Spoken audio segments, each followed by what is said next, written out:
হুজুর কয় প্রকার, আলেম কত প্রকার আমি এটা বলবো। আলেম সমাজে 3 শ্রেণীর, 2 শ্রেণী তালাক দিতে হবে, 1 শ্রেণী গ্রহণ করতে হবে। কি আপনারা রাজি আছেন?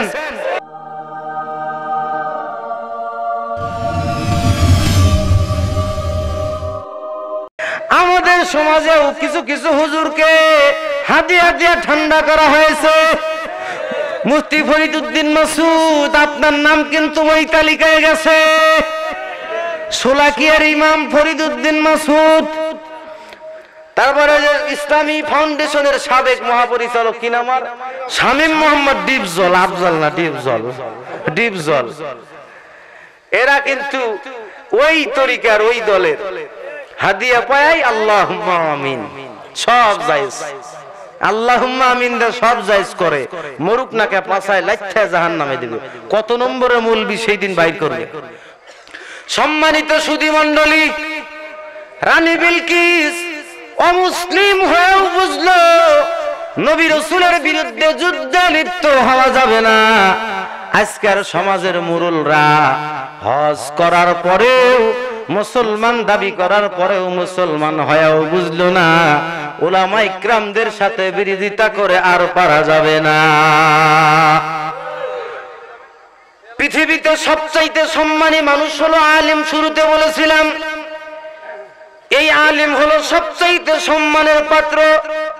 রাসূল বলেছেন ফাদলুল আলিমি আলাল আবিদি কাফাদলি আলা আদনাকুম।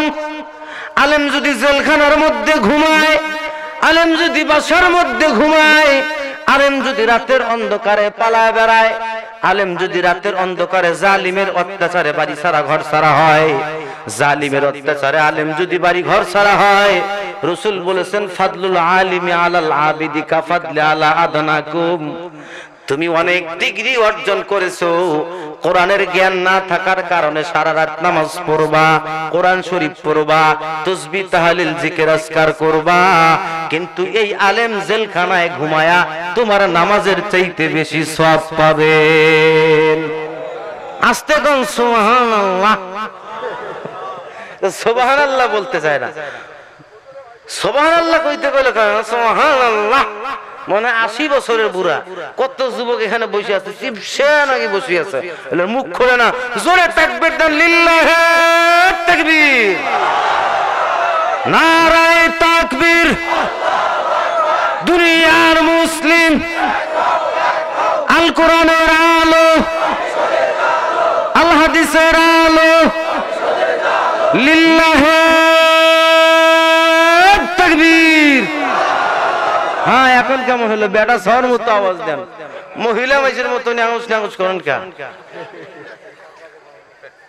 সম্মানিত সুধী, হ্যাঁ সব কাজেই মহিলা, আপনাকে ধন্যবাদ। সব কাজেই তখন মহিলা, পুরুষরা এখন মহিলা হইতে চায়। যে সব যখন মহিলা, আমরা পুরুষ থাকি লাভ আছে? আপনারা কি মনে করেন আপনারা আসলেই পুরুষ? মহিলাদের সামনে যায় দেখেন তো, মহিলারা একটা কথা বলেই শেষ করি, আলোচনা যুক্তেছি। মহিলাদের সামনে আপনারা দাঁড়াবেন, আমরাও দাঁড়াবো। এখন তো দেখি মহিলারা হুজুরদের দেখলে, এরকম হুজুর দেখলে, দাড়িওয়ালা আলেম ওলামা দেখলে মাথার কাপড় দেয়। কি নামাজ না পড়লেও যদি পতিতাও হয়, ব্যবসা মহিলাও হয়, হুজুর দেখলে তো মাথার কাপড় দেয়। কি বলেন? কারণ হুজুরকে তারা বেটা সহ মনে করে, পুরুষ মনে করে। আর বাকিগুলো কি পুরুষ মনে করে, দেখে আমারও দাড়ি নেই, ওরও নেই, ও খুইলে দেয়, দেখ সমানে দেখ, তুইও যা আমিও তা। এই হলো অবস্থা। কি ঠিক বললাম না ভুল বললাম? হুজুররাই হলো পুরুষ সমাজের। এই হুজুররা যদি রাস্তা যায়, মহিলার এরকম করে মাথার কাপড় দেবে। কি সম্মানিত সুধী মণ্ডলী, কি রাগ করলেন আপনারা? রাগ হবেন না। আমি এমনও জানি লুঙ্গি খুলাইতে পারবো আপনাদের, গেট গার্ডে হাসবেন, কিন্তু আমি ওগুলো কব না।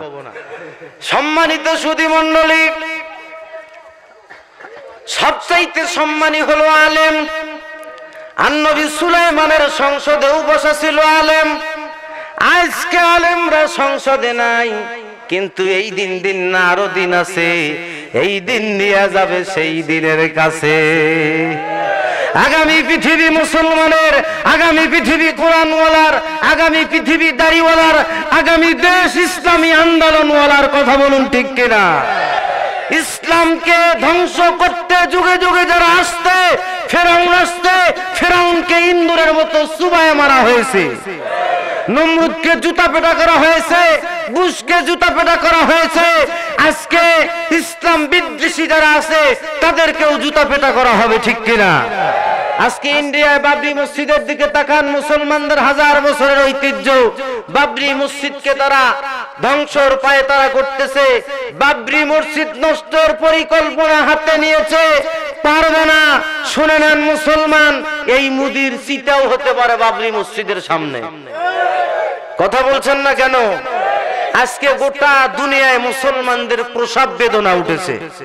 একজন মা যখন বাচ্চা প্রসব করে, মা তখন সবাইকে ডাকে। এক পর্যায়ে সবার কাছ থেকে মাপ নেয়, ক্ষমা নেয়, কান্দে। এর ভিতর দিয়ে মা রক্তাক্ত হয়, গরু জব করলে ফিনকি দিয়া রক্ত জমিনে পড়ে। এইভাবে রক্ত পড়তেছে। একজন গর্ভধারিণী মায়ের বাচ্চা প্রসব করতে গিয়ে এক পর্যায়ে কষ্টের মধ্যে দিয়ে একটি সন্তান তার জন্ম হয়।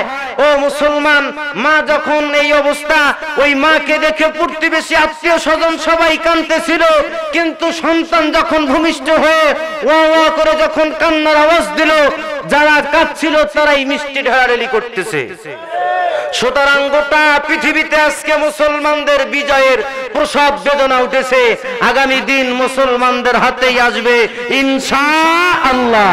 এদেশে এ দুনিয়া ইসলামী হুকুমত প্রতিষ্ঠিত না হওয়া পর্যন্ত কিয়ামত আসবে না, এতে কোনো সন্দেহ নাই। জেল জুলুম অত্যাচার আমাদের আসবে, সহ্য করতে হবে, সবর করতে হবে। সবর করেছে ইউসুফ পয়গম্বর, ধৈর্য ধারণ করেছিল। কূপের মধ্যে সাপে খায় নাই, ব্যাঙে খায় নাই, বিচ্ছুয়ে খায় নাই, পোকামাকড় খায় নাই। সবর করার কারণে জেল খেটেছেন ইউসুফ পয়গম্বর, জেল খেটেছেন। জেল খাটার কারণে, সবরের কারণে তাকে আল্লাহ পাক খাদ্যমন্ত্রী বানায় দিয়েছেন। সবরের কারণে মন্ত্রী নয়, প্রধানমন্ত্রী বানায় দিয়েছেন। এই জন্য আমাদেরকেও সবর করতে হবে। বলে হুজুর আর কতদিন করব? কে বলতো 15 বছর। মুহাম্মদ রাসূলুল্লাহর দোয়া 12 বছর পর কবুল হয়েছে। সারাদিনই মিছা কথা কয়া আল্লাহুম্মা আমিন দোয়া কবুল হয় না কেন? মগের মূল্য দোয়া করলেই দোয়া কবুল হবে সাথ। সম্মানিত সুধী মণ্ডলী, কষ্ট লাগে আপনাদের? খারাপ লাগতেছে? কার কার খারাপ লাগে দুই হাত তোলেন। মোটামুটি তো ঠিক আছে, এরা শুনতেছে। হযরতে সুলাইমান পয়গম্বরের বিরুদ্ধে যুদ্ধে নামা যাবে না, একজন অমুসলিম নারী হয়েও বুঝলো। আমাদের দেশের যাদের জারুয়া পেট হয়েছে, আমার কুড়িগ্রামে কয় জাইরা পেট। হাইরে এইরকম লোক মন্ত্রী আছে জাইরা পেট, পেটওয়ালা পেট হওয়ার পরেও বুঝলো না। কিন্তু মহিলা হয়ে রানী বিলকিস বুঝলো যুদ্ধে নামা যাবে না। হাদিয়া উপঢৌকন পাঠাইতে হবে। কি পাঠাবো? সম্রাটনি কি পাঠাইতে হবে? কি পাঠাবো? বলে 500 খানা স্বর্ণের ইট দিলাম, এই 500 খানা স্বর্ণের ইট নিবা, এই স্বর্ণের ইটগুলো নিয়ে যায় তাকে হাদিয়া দিবা। একটা হীরক খণ্ডের টুকরা আছে, দুনিয়ার মানুষ এর মধ্যে দিয়ে সুতা প্রবেশ করাইতে পারবে না। এই হীরক খণ্ডের টুকরা নবী সুলাইমানকে দিবা, আর তাকে বলবা এর ভিতর দিয়া হীরক খণ্ডের ভিতরে সুতা প্রবেশ করাইতে হবে। 100 পুরুষকে আমি নারীর পোশাক পরাইলাম, 100 নারীকে পুরুষের পোশাক পরাইলাম। দেখি সে চিনতে পারে কিনা, বুঝতে পারে কিনা। তোমরা চলে যাও। 1 লক্ষ সৈনিকের একজন কমান্ডার, 1 লক্ষ সৈনিকের একজন কমান্ডার, এইরকম একজন কমান্ডারকে নিয়ে এইরকম 12,000 কমান্ডার একত্রিত করার পরে এদের ভিতর থেকে সবচেয়ে চালাক এবং বিচক্ষণ বুদ্ধিমান ব্যক্তি, যার নাম হলো মানজার ইবনে উমর। তাফসীরে আবু নাঈমের মধ্যে আছে, যার নাম হলো মানজার ইবনে উমর। সুলাইমান পয়গম্বরের কাছে তাকে রানী বিলকিস পাঠাই দিলেন, তোমরা যাও। হুদহুদ পাখি আয়েশা ডাক দিয়ে বললেন, নবী সুলাইমান, খবর কিন্তু ভালো না, ওরা আপনার কাছে আসতেছে স্বর্ণের ইট দিয়ে আপনাকে কেনার জন্য। সুলাইমান পয়গম্বর বললেন, আমার রাজ দরবার থেকে নিয়া ইয়ামানের বিশ্বরোড পর্যন্ত সোনার ইট দিয়ে রাস্তা বানায় দে। সঙ্গে সঙ্গে রাস্তা হয়ে গেল। দিক রসুন কি দিয়া করবা?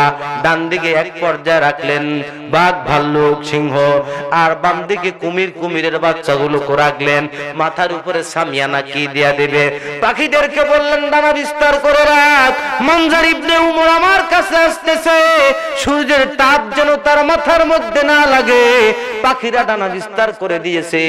এক পর্যায়ে তারা পৌঁছে গেছে। পৌঁছার পরে এক পর্যায়ে মানজার ইবনে উমর ঢুকবে। এই অবস্থায় ডান দিকে তাকায় দেখে কি ব্যাপার, বাঘ, ভাল্লুক, সিংহ, বাম দিকে হায় হায় কুমির। এইটা দিয়ে যাওয়া যাবে না। ডান হাত ধরবে আর খাবে, বাম হাত ছিড়বে আর খাবে। উপরের তাকায় দেখো, উপরে তাকায় হায় সর্বনাশ, ওরা তো মাথার মগজ নিয়ে যাবে। এ যদি বাঁচতে চাও পালাও, যাওয়া যাবে না। এবার বললেন স্যার আপনাকে যাইতে হবে, তা না হলে কি জবাব দিবেন নেত্রীর কাছে? চলুন না আমরা যাই। ঠিক আছে চলো। রাস্তা হাঁটতে হাঁটতে যখন রওনা হলেন, কিছুক্ষণ যাওয়ার পরে নিচের দিকে তাকায় দেখে হায় সর্বনাশ, 500 ইট যাকে হাদিয়া নিতেছি, 500 সোনার ইট যাকে হাদিয়া নেওয়ার জন্য নিয়েছি, সেই ব্যক্তি দেখি বিশাল রাস্তা স্বর্ণের ইট দিয়া বানায় রাখছে। রাস্তার মধ্যে দুই এক জায়গায় ইট নাই, ফাঁকা। কই এই অবস্থায় যাওয়া যাবে না। এই ইট দিলে বলবে বেটা আমার ইট চুরি করে নিয়ে আসছে, জেলখানায় পাঠায় দিবে, ভালায় দে। লজ্জা ইট গুলো ভালায় দিয়েছে। আজকে যারা তোমরা সমাজে শান্তি দিতে চাও, শান্তির বুলি দিয়ে শান্তির কথা বলে এদেশের মানুষদেরকে তোমরা ধোকার মধ্যে ফেলে দিয়েছো। তোমাদের কাছে আজকের এই গাজীপুরের তাফসীর মাহফিল থেকে আবেদন রাখতে চাই, তোমাদের যে আইন আছে, ব্রিটিশের যে বিসি তোমরা চুষতেছো, আর ওটা দিয়ে শান্তি দিতে চাও, পারবা না। চুষতে চুষতে কতজন মরে গেছে, তোমরাও মরবা, শান্তি আসবে না। ওইটা ফালায়া দাও, আল্লাহর কোরআন সংসদে ঢুকাও, তোমরাই রাষ্ট্র চালাও কোরআন দিয়া। এদেশের মানুষ শান্তিতে থাকবে, পেঁয়াজের দাম কমে আসবে, এদেশের মানুষ মসজিদে ইবাদত করবে, জমিনের মধ্যেও আবাদত করবে। কথা বলুন ঠিক কিনা? ইবাদত লাগে, আবাদত লাগে। খালি বরিশাল গেলে হবে না, খালি সিলেটে গেলে হবে না, চিল্লা মারলেই হবে না। যেই আল্লাহ বলছে মসজিদে ঢুক, আল্লাহ কয় নামাজ শেষ করে কাম কর। বসি বসি খাওয়া, চিল্লা যা আরামে, ব্রয়লার মুরগির গোস্ত, গরুর গোস্ত, রোস্ট আরামে খাইস। এত স্বাদ যা আজকে হয়েছিল, আর খালি ঠোঁট মোছে। বাড়ির যে ওর বউ পোলাপান খাবার পায় না, ওর এই খোঁজ খবর নাই। আল্লাহর হক আদায় করে না, মাইসের হক আদায় করে না। সিল্লার মধ্যে দুইজন বুড়া, একজন বুড়া, এক বুড়া আর এক বুড়া নুন খাওয়ার দোয়া শিখেছে। কয় হাইরম মাইরম, হাইরম মাইরম, হাইরম মাইরম। চাচা হাইরম মাইরম না, হানি আম্মারিয়া। এই হলো ওদের অবস্থা। আসতে হবে আমাদের কাছে। পৃথিবীর যেই হোক, আলেমদের কাছে গেলে সব পাবে, দিনও পাবে, দুনিয়াও পাবে।